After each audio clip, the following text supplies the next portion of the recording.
Infelizmente, 30 minutos antes do término total do oxigênio, eu tive que fazer uma escolha.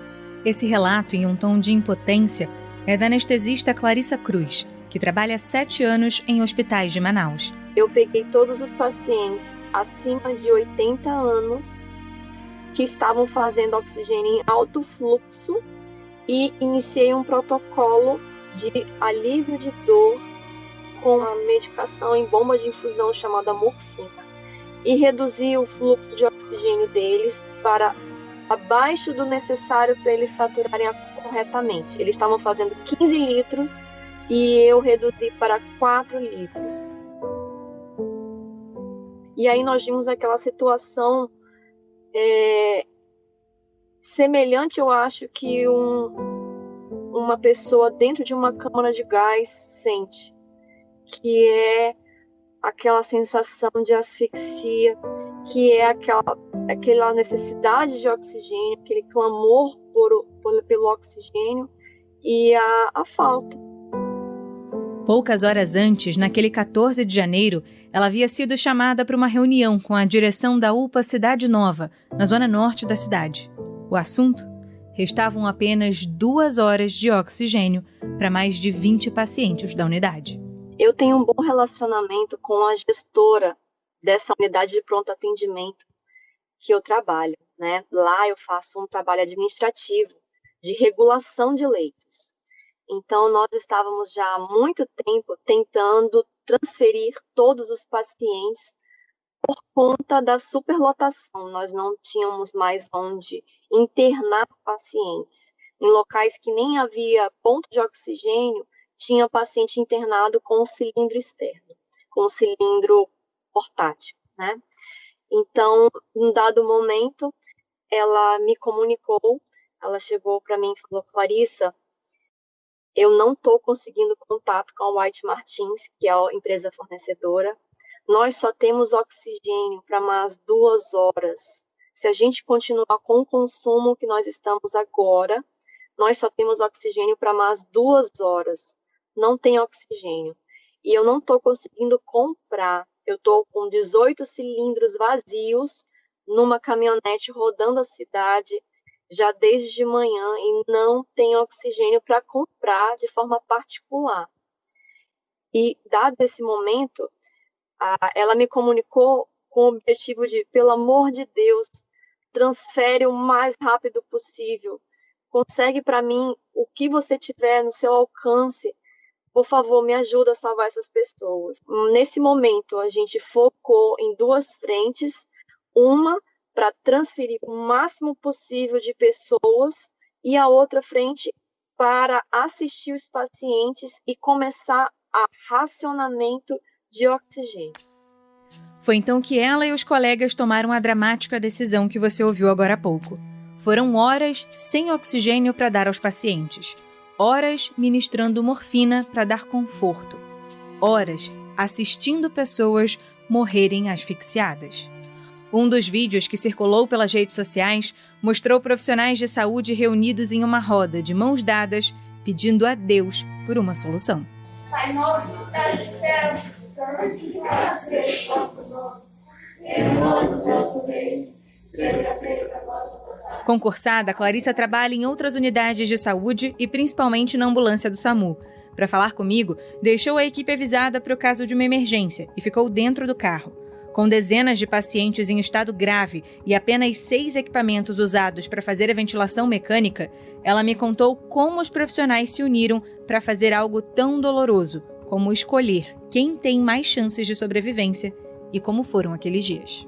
Eu me senti numa bomba relógio, eu me senti num Titanic, entende? Eu sendo uma daqueles integrantes daquela banda, diante a um naufrágio. Ninguém sabe ao certo quantos brasileiros morreram pela falta de oxigênio em Manaus, mas as estimativas mais confiáveis são de que as vítimas passam das dezenas.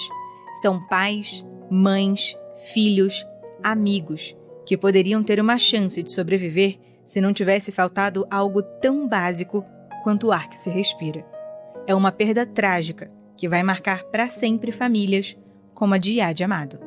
A única coisa que eu podia fazer é acompanhar eles até o último minuto. O pai de Iad, Amado Rajoge, de 75 anos, e a mãe dele, Zahri Rajoge, 10 anos mais nova, foram as primeiras vítimas da falta de oxigênio no Hospital Getúlio Vargas, em Manaus. Morreram asfixiados, com menos de 1 hora de diferença um para o outro. O médico que falou que meu pai tinha ido a óbito por falta de oxigênio e chorou. A enfermeira que ficou com a minha mãe até os últimos minutos, até os últimos segundos, na verdade, tentando uma oxigenação manual, também chorou. E eu via o total desespero dos médicos, dos enfermeiros, dos maqueiros, de todas as pessoas, sem distinção, susto, medo. Parecia um filme de terror. Amado manifestou os primeiros sintomas de Covid no Natal. A família alugou cilindros de oxigênio e recebia médicos e fisioterapeutas diariamente em casa. Menos de 1 semana depois, o patriarca foi internado. Zahri não aceitou ficar distante dele, com quem estava casada há quase 50 anos. Com o passar dos dias, ela também apresentou sintomas de coronavírus. Em 4 de janeiro, deu entrada no mesmo hospital em que estava o marido. Iad, o filho, era quem acompanhava os dois. Também acabou infectado pela Covid. Amado foi piorando e precisou ser entubado. Zahri ainda estava lúcida, mas o quadro inspirava cuidados. Na última vez em que falou com Iad, recebeu uma linda notícia. Eu encontrei com ela no corredor, saindo da UTI, indo para a enfermaria. Ainda cheguei a conversar com ela, falei para ela que ela estava melhorando de maneira muito importante, de maneira significativa, e que ela já estava saindo para a UTI, que era para ela ter forças. E eu cheguei a falar para minha mãe, quando eu a encontrei pela última vez, que ela ia ser a avó mais uma vez. Ela chorou, mas não conseguiu ver o neto. Iad até tentou segurar as lágrimas olhando para cima, mas elas insistiram em cair. Disse que aceitou dar entrevista porque acredita que as pessoas precisam saber o que acontece em Manaus. A prima deles, cardiologista na unidade, foi quem ligou, pedindo para que fossem até o hospital. No dia 14, na quinta-feira, me ligaram do hospital dizendo que precisavam de oxigênio com urgência. E aí nós tínhamos um cilindro de oxigênio aqui, 2 pessoas da família vieram para cá para pegar o cilindro de oxigênio. E aí nós, quando chegamos no hospital, recebemos a notícia, ainda incrédulos, que os 2 tinham partido. Infelizmente, eles não suportaram a falta de oxigênio. Por estar com a Covid-19, Iad disse que até agora não pôde receber um abraço de nenhum dos familiares. Único da família com a doença, coube a ele reconhecer os pais. Eu tive que, Gabriela, reconhecer o corpo dos 2 que estavam um do lado do outro. Foi assim, a pior. Eu nunca imaginei que eu pudesse viver isso, né? E ainda tive que ajudar os funcionários da funerária a colocar os 2 corpos no caixão e carregar. O enterro aconteceu na tarde do mesmo dia. E chegamos no cemitério, as 2 covas deles já estavam abertas e eles foram enterrados simultaneamente naquele dia. Nós fizemos algumas orações, um caixão ao lado do outro, enterramos os 2 simultaneamente. Diante da tragédia, a família resolveu ajudar outros manauaras. Os cilindros que iriam para os pais de Iad foram doados para outros pacientes da Grande Manaus. Nem todos têm a sorte ou o dinheiro para conseguir um cilindro de oxigênio, e o desespero de ver alguém próximo sem ar pode provocar o pior ou o melhor das pessoas. Ronaldo Valério está acostumado a cuidar da mulher, a artesã de tiaras Vanessa Valério, que passou metade dos 32 anos entre idas e vindas ao médico e exames de acompanhamento para lúpus, uma doença inflamatória e autoimune. Quando ela passou a sentir dor de cabeça e apresentar tosse e coriza, os 2 ligaram um alerta. Vanessa estava com Covid. A médica que cuida dela acionou todos os hospitais da região, mas nenhum deles tinha vaga para internação. Diante das portas fechadas, a saída foi tratar Vanessa em casa. Foi que começou essa crise toda aí de falta de oxigênio e tudo. A gente não conseguiu em nenhum hospital alguma vaga. Há mais de 15 dias, Ronaldo cuida da mulher doente. Os dois estão juntos há 10 anos e têm uma filha de 8. Com a saturação cada vez mais baixa, Vanessa começou a ter episódios de falta de ar. Sem oxigênio disponível em casa e também sem condições de comprar cilindros, o marido criou um equipamento feito com nebulizador, garrafa PET, água mineral e fita isolante, para que ela pudesse ter um pouco mais de conforto. A minha esposa falou para mim que ela já tinha visto alguém fazer, e eu fiz a ideia de criar o oxigênio natural em casa, né? Porque eu sei que eu fiz uma coisa muito arriscada. Quando ela sente a falta de ar, ela fica de 5 a 10 minutos fazendo esse procedimento e recupera e volta a respirar normal sem a ajuda desse equipamento. A situação de Vanessa é acompanhada pela médica à distância. Perguntei se Ronaldo havia mostrado para a profissional o vídeo do equipamento que criou. Ele contou que não, mas que explicou a ela como funciona e disse que, embora não seja lá muito eficaz, ajuda Vanessa a respirar nas horas mais críticas. Eu tomei a liberdade de dividir imagens do equipamento com especialistas. Eles me alertaram que, na verdade, a oxigenação não muda. É a mesma do ar que respiramos, ou seja, insuficiente para casos de Covid. Mas a pressão feita pelo aparelho de nebulização nos tubos facilita um pouco a chegada do ar ao pulmão.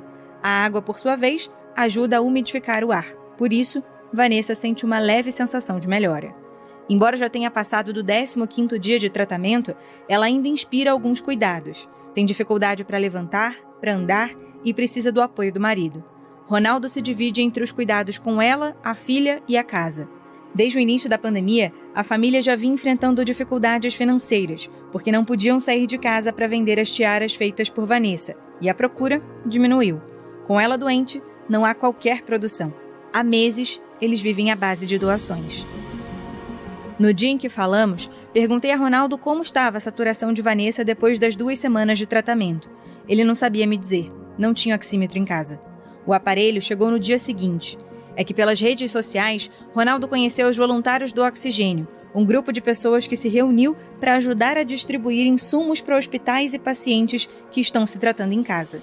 Sim, com hospitais lotados em Manaus, muitos estão morrendo e lutando contra a Covid em casa. André Brauli, um dos integrantes do grupo, foi o elo entre nós. Nós não comercializamos, nós não vendemos, nós não compramos. Nós simplesmente corremos atrás de onde tem cilindro disponível que alguém possa doar, pegamos o cilindro e vamos encher nas empresas. Com qual capital? O capital que nós temos é de doação. André soube da crise em Manaus na noite de quarta-feira, dia 13 de janeiro. Ele viu nas redes sociais um amigo fazendo doações de cilindros. No vídeo, ele era aplaudido por profissionais de saúde. Foi nesse momento que André percebeu que o que estava acontecendo em Manaus era algo sem precedentes. Mostrou as imagens para a mulher, Raíssa. Juntos, decidiram que mesmo sem ter tido a Covid-19 e com 2 crianças pequenas em casa, iriam se arriscar para ajudar. Naquele dia, na quinta-feira à noite, simplesmente peguei um carro e comecei a sair. Quando eu saí de casa, eu falei, para onde eu estou indo? O que eu vou fazer? Não sei. Até que eu recebi a ligação da minha esposa, que ela é digital influencer, e disse, olha, vai para tal lugar que eu já falei com a pessoa e falei com uma pessoa responsável lá e vão colocar na carroceria do carro 10 cilindros em um SPA.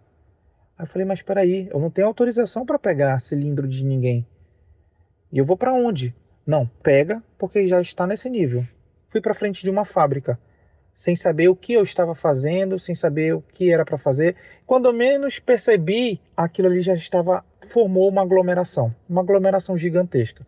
Pessoas desesperadas, pessoas gritando, pessoas chorando, carros de polícia e sem ninguém para controlar nada. Os voluntários do Oxigênio se conheceram ali, diante da fábrica e no meio da aglomeração.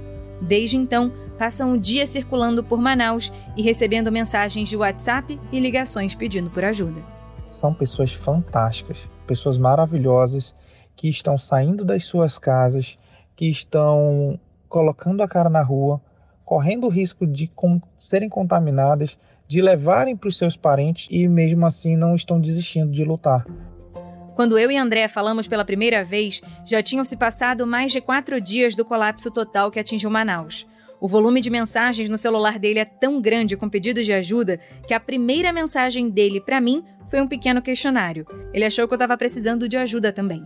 A entrevista teve que acontecer por áudios de WhatsApp. É que André só conseguiu me retornar por volta das 10h20 da noite, em um dos breves intervalos, quando estava no carro.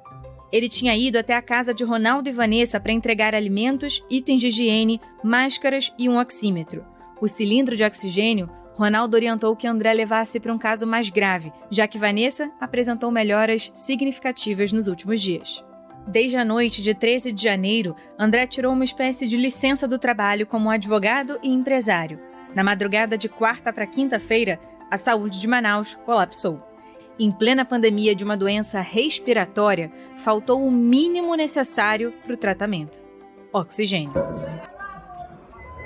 Quando a notícia chegou a outras regiões do país, André já estava nas ruas. A cena de pequenos caminhões, picapes e carros com cilindros vazios rodando pela cidade assustou moradores. Agora tem que fazer campanha para todo mundo comprar oxigênio! Isso eles não falam! Nas portas das unidades de saúde não paravam de chegar familiares. A polícia chegou a ser acionada para conter quem tentava entrar nos hospitais. André voltou para casa com os cilindros do serviço de pronto atendimento que havia coletado vazios. No dia seguinte, tentou um novo lugar para abastecer. E, em meio à aglomeração na porta da fábrica, encontrou um rosto conhecido. E, com ele, um susto. Quando eu cheguei, vi um tumulto bem generalizado e comecei a caminhar. Os cilindros estavam na carroceria do carro, comecei a caminhar. Até que eu olhei e falei, cara, meu primo. Eu falei, ué, o que você está fazendo aqui? Aí ele disse, não, a mamãe tá internada. Tá internada onde? Tá internada em tal hospital. Aí eu falei, nossa, como que ela tá internada lá? Eu tô com os cilindros do hospital. Estão comigo. Aí ele disse, eu sei. E ela tá precisando ser entubada. Ela só não foi entubada porque não tem oxigênio para ela. Nossa, aquilo ali para mim foi um soco no meu estômago, porque eu sequer sabia que a minha tia havia sido internada. Eles conseguiram 2 cilindros para ela, mas entre o segundo e o terceiro, não houve oxigênio suficiente. Asfixiada, a tia de André morreu. Ele preferiu não identificá-la para preservar a família. Manaus é cheia de cortejos fúnebres até os cemitérios, cortejos que é o carro da funerária e mais um carro atrás. Infelizmente, essa é a nossa realidade. Frank Gino tem 51 anos e faz parte de uma família de outros 12 irmãos. Todos já tiveram Covid-19, inclusive ele. Na primeira onda, blindaram a matriarca da família de 78 anos. Apenas uma das filhas ficava com ela. Com a flexibilização que muitas cidades fizeram, os irmãos foram matar saudades da mãe, até que um dia, Dona Maria Nazaré passou mal e foi levada ao hospital. Ela já tinha sobrevivido a 3 AVCs e, no primeiro momento, foi tratada como se estivesse tendo um novo. Poucos dias depois, uma das filhas apresentou sintomas de Covid. Uma coisa foi levando a outra e os médicos foram informados. Dona Maria estava com coronavírus. E quando minha mãe pegou, correu toda a família para socorrer minha mãe. E aí, quem não tinha pego, foi pegando. Foi uma reação em cadeia, como Frank definiu. Outras 3 irmãs ficaram internadas no mesmo hospital que a mãe. Uma não sabia da outra, mas estavam separadas apenas por alas. A matriarca não resistiu à Covid em outubro de 2020. As filhas foram sabendo aos poucos. A essa altura, Frank e a família acharam que mais nada poderia acontecer, já que praticamente todo mundo já tinha contraído a doença. Foi quando a última irmã dele, Crivanir Nazaré, de 48 anos, começou a sentir os primeiros sintomas do coronavírus. É tipo assim, primeiro que você ainda está vivendo um trauma. Está vivendo um trauma de ter perdido a mãe, de ter tido meia família internada num hospital de referência do Covid. E aí você já não acredita que uma irmã voltou para o pronto-socorro. Você já fica ali meio achando que não, gente, vai sair. E aí estoura a bomba. Não tem oxigênio, estão morrendo. E o que você faz? Você começa a ligar, a fazer o quê? Dobrar o joelho e orar, pedir a Deus, porque naquele momento você não tinha mais para quem apelar. Crivanir foi internada no dia 12 de janeiro e, desde então, já circulavam pelas redes sociais mensagens sobre a falta de oxigênio em Manaus. O próprio Frank chegou a ver vídeos com relatos de médicos do hospital onde a irmã estava quando os rumores começaram. O marido dela estava todos os dias na porta da unidade em busca de informações. Ele se alternava com os cunhados. Crivanir estava no hospital 28 de agosto. Na tentativa de blindá-la do que acontecia do lado de fora e das informações, a família resolveu tirar o acesso dela ao celular. Não adiantou. A gente estava tranquilizando ela lá dentro, através de amigos, né? Como eu digo, amigos maqueiro, enfermeiro, que passavam por ela e levavam informação, tranquila e tudo. Mas lá dentro ela viu pânico, porque ela estava numa sala que tinha 16, 18, ou seja, um colado no outro. A irmã de Frank foi uma das pessoas transferidas por causa do colapso. Foi para um hospital em Teresina, no Piauí. A transferência foi autorizada pela família, que só conseguiu ter tempo de separar uma mala. Crivanir viajou sozinha na madrugada do dia 15 de janeiro. No dia que minha irmã foi removida, nós tivemos ainda um áudio dela de dentro do hospital e nós estávamos ali esperançosos para que ela saísse do hospital no outro dia. E quando foi horas depois, ela por volta de 9 horas, ela gravou, um amigo ali deu um celular para ela, que ela estava sem celular, e ela mandou para a família um oi, tudo, agradecendo as orações. E já uma hora depois, arruma as coisas que ela está embarcando no avião. No primeiro momento, sabemos que não podia ter acompanhante, que ela ia só, mas teve gente que foi com ela que foi sem nada, porque não deu tempo de arrumar nenhuma mala. Foi na madrugada, foi feita a toque de caixa. Frank contou que ficou aliviado ao saber que a irmã está recebendo cuidados em outro estado, mesmo que esteja sozinha por lá. Para ele, a tentativa foi uma forma de impedir que ela corresse o risco de ficar sem oxigênio. No dia em que conversamos, Frank disse que a família acionou conhecidos em Teresina para acompanhá-la e que até agora, mais de 5 dias depois da transferência, não recebeu informações do estado do Amazonas. Os boletins sobre o estado de saúde de Crivanir chegam por meio do contato direto com os médicos de Teresina. Está se alimentando, não teve febre, está urinando bem, está com todos os exames normal. Desde a chegada da nova cepa que levou a essa devastadora segunda onda a Manaus, Frank está isolado com os filhos. Teme uma reinfecção. Emocionado, ele se divide nos sentimentos. Enquanto celebra a melhora da irmã dia após dia, lamenta a morte de amigos próximos, que sem a mesma oportunidade de Crivanir, morreram sem ar. 4 amigos novos, não é pessoas velhas, não é pessoas idosas, nada. São pessoas com 37 anos, 38 anos, que morreram com falta de oxigênio. Amigos meus daqui de perto da minha casa. Sabe, gente, o sentimento que dá é um sentimento de você não pode fazer nada, a não ser orar. No hospital onde o Crivanir estava em Manaus, trabalha Wildeia Galvão. Médica há 25 anos, ela tirou alguns minutos do dia para conversar comigo dentro do carro, no estacionamento do hospital. Ela tinha um cansaço na voz, misturado com esperança, natural de todos os profissionais da linha de frente deste momento. Wildeia auxilia na coordenação da emergência do hospital. Durante a pandemia, me contou que já assinou 17 atestados de óbito em um só dia de trabalho. Os plantões têm durado mais de 14 insanas horas. A unidade em que trabalha não chegou a ficar sem oxigênio, mas ela relatou que foi preciso racionar o que tinha.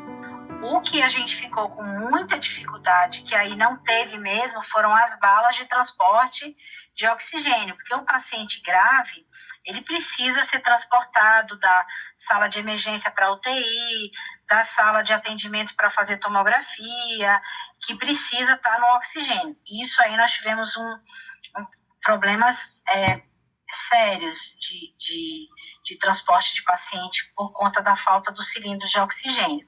Mas o tanque de oxigênio do hospital, ele nunca ficou zerado, ele ficou no limite muito crítico. Com a chegada da nova cepa, Wildeia fica sozinha em casa. Os filhos foram para a casa do pai. Com exposição diária ao vírus, ela teme a contaminação da família.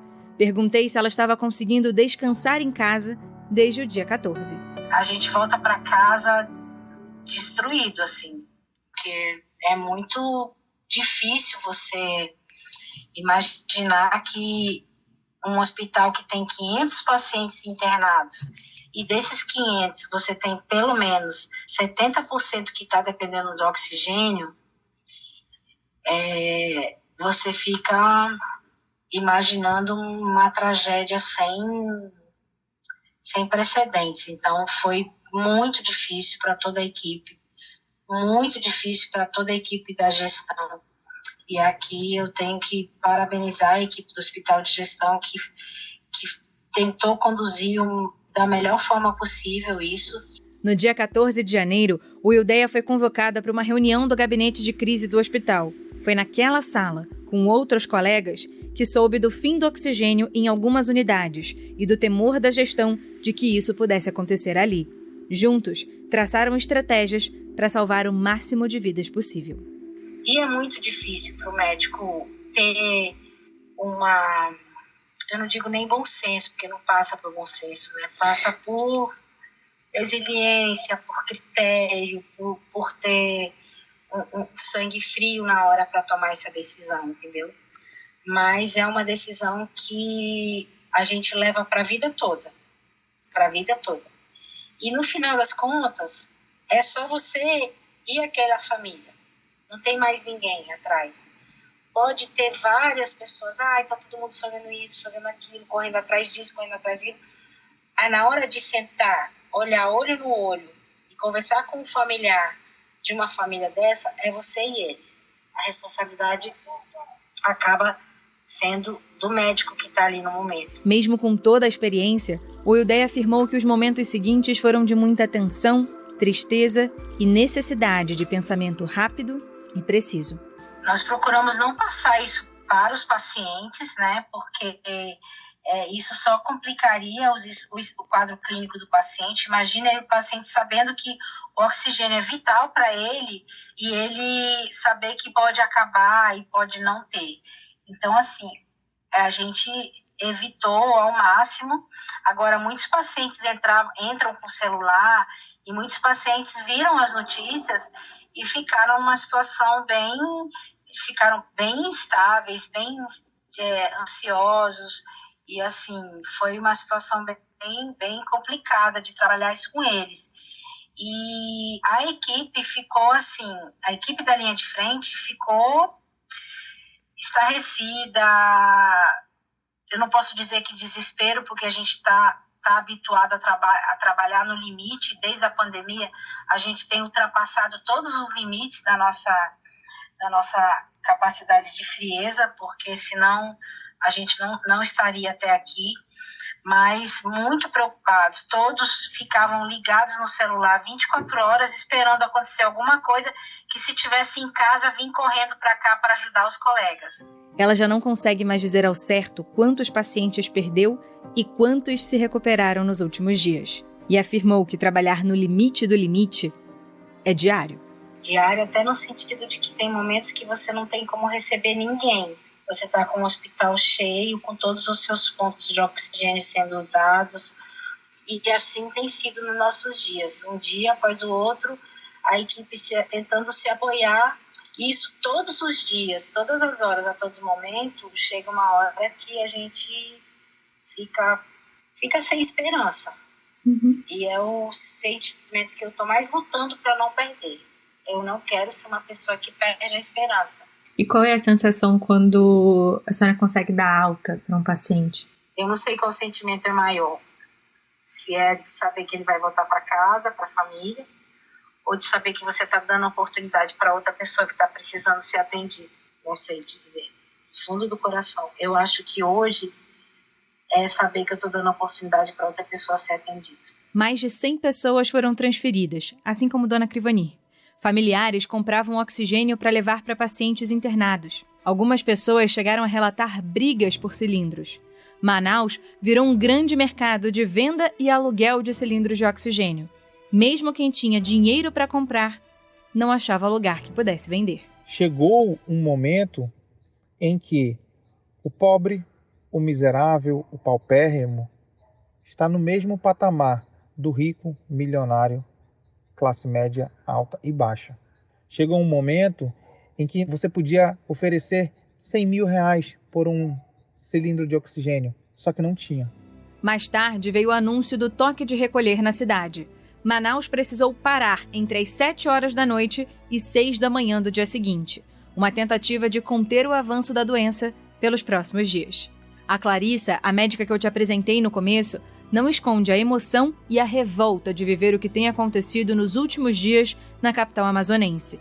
O estado já tinha sido um dos que mais sofreu no início da pandemia, mas para ela, a lição não foi aprendida. Nós passamos por isso em abril, e agora eu não sei o que está sendo, por que a morosidade, por que tem essa resposta atrasada.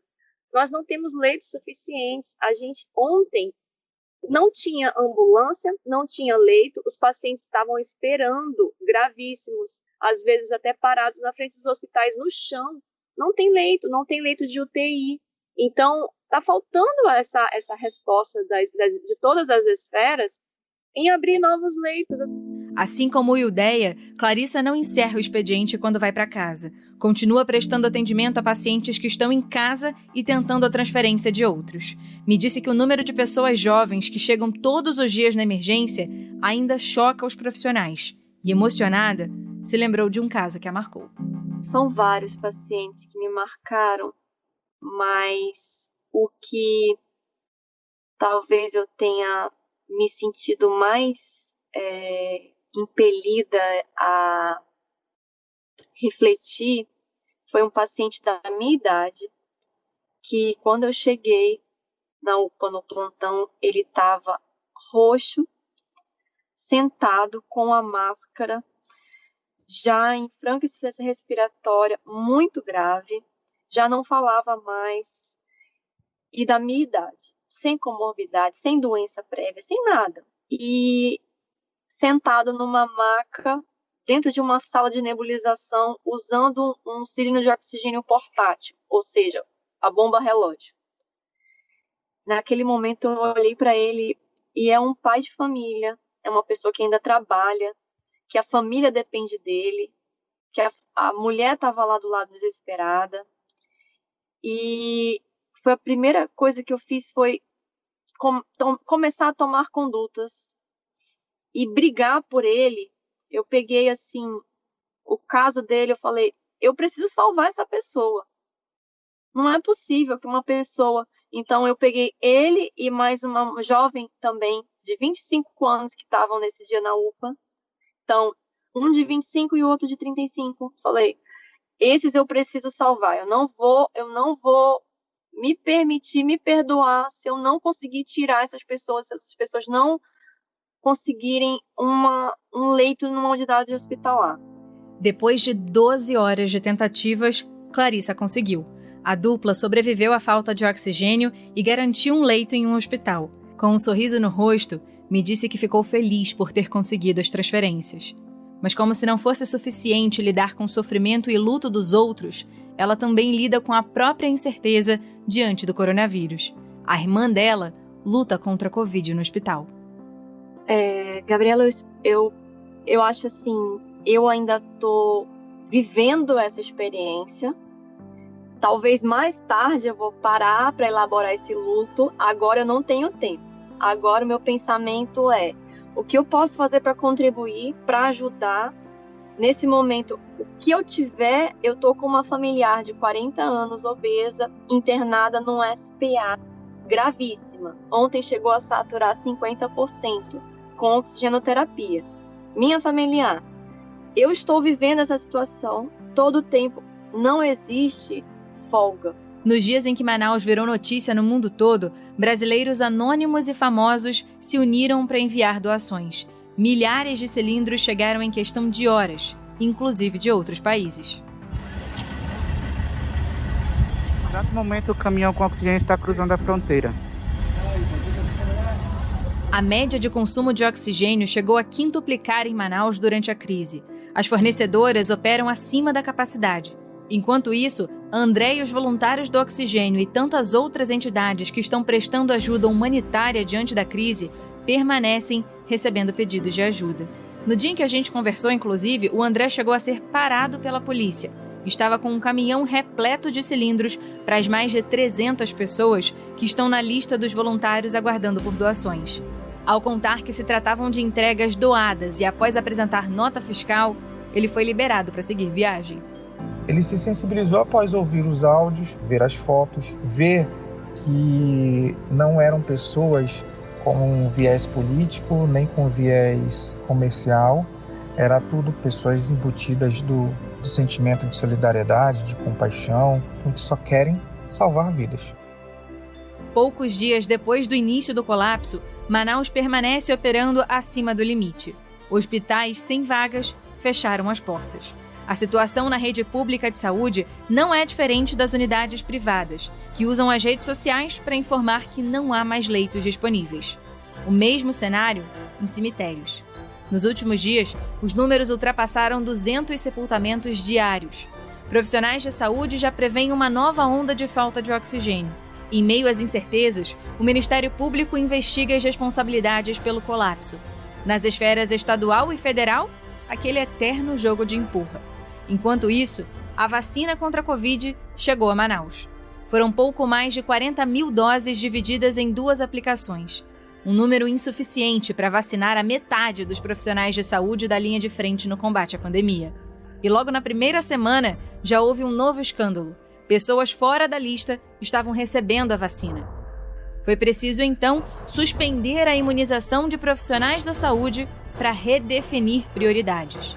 Apesar de tudo isso, a imunização traz um fio de esperança aos milhares de corações enlutados e àqueles que ainda brigam para vencer a Covid.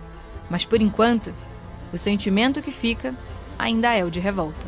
Se você que mora em outro estado, você que mora em outras capitais, se você acha que está tudo superado, porque você leu ou ouviu o governador dizer que estava tudo sob controle, ou que o abastecimento nos hospitais estava normalizado, se você quiser taxar como fake news, tenha a nossa autorização, porque é fake news.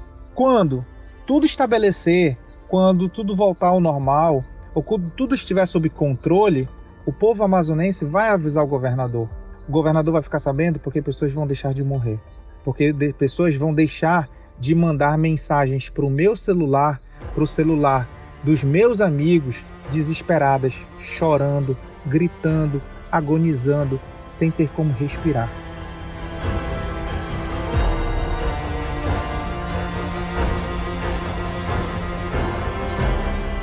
O especial Cidade Sem Ar contou com a colaboração de Naine Carvalho e Clauson Dutra.